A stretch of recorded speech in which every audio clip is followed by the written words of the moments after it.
Hi guys, so I'm back. Today we're going to be looking at episode 3. Just wanted to mention that the show has been getting all the finer details right. We did speak about the explainer bubble a while back and we've been seeing them pop up. Anyway, let's dive into the episode. ChimerTech is a unique startup focused on providing a range of solutions mainly revolving around mastitis and cattle. Let's look at ChimerTech and the domain they operate in with depth today. So looking at the current scenario of digitization in agriculture, a study published last year revealed that around 65% of the farms in India adopt a manual milking process while a meager 23% do the automated process. What this tells me that there is a bit of challenge in technology adoption among Indian farmers. So why is adoption a challenge?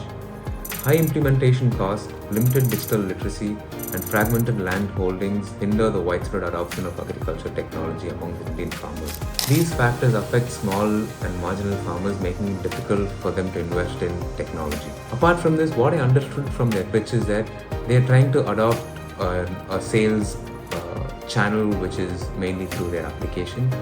I feel looking at the technology adoption rate being really low in the Indian farmers, a much more direct and offline approach should be a better bet for these guys. Finally, another challenge these guys might face is that some really smart people from IIT Kanpur launched a breakthrough technology in animal healthcare for early detection of mastitis in dairy cattle. The innovative technology aims to revolutionize mastitis detection at a very early stage, and IIT Kanpur has signed a technology transfer MOU with Prompt Equipment, a leading dairy technology company operating across 70,000 villages in India.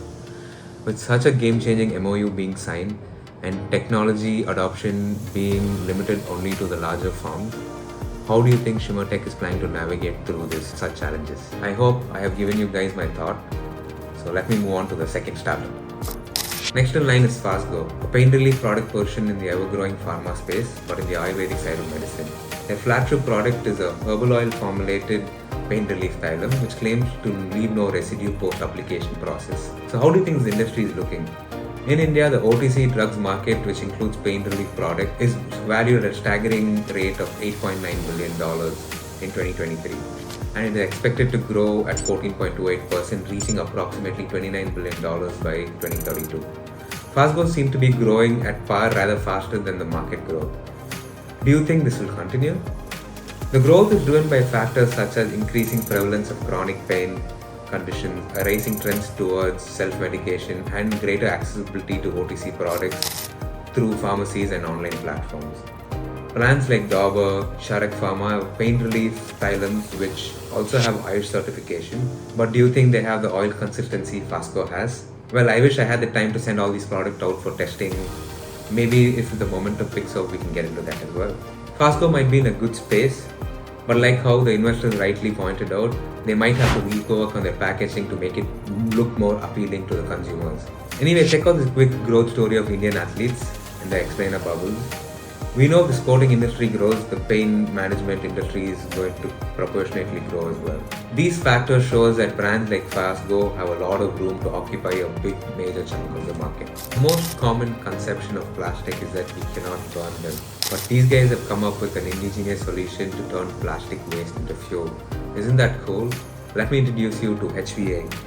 The process recycles plastic waste into an alternate energy source, reducing environmental pollution and offering a sustainable fuel option for industries. They do have a patented process, but there is no much information available about the patent, so it makes it a little difficult for us to compare it with the current or ways to convert plastic into fuel. Anyway, India right now is moving towards a greener future with a lot of green initiatives, but according to one study a few months ago, India is the largest producer of plastic waste in the world, totaling up to 9 million tons, and out of which only 8 to 10% of it gets recycled. And there was another study which said about 30% gets recycled. So I'm not really sure which is the right one. With the world trying to shift towards alternate fuels, these guys are in the right place to support net zero and India's sustainability goals too.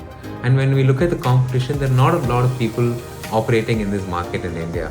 Do you believe HVA has the capability to become a market leader in India? Let me know your thoughts.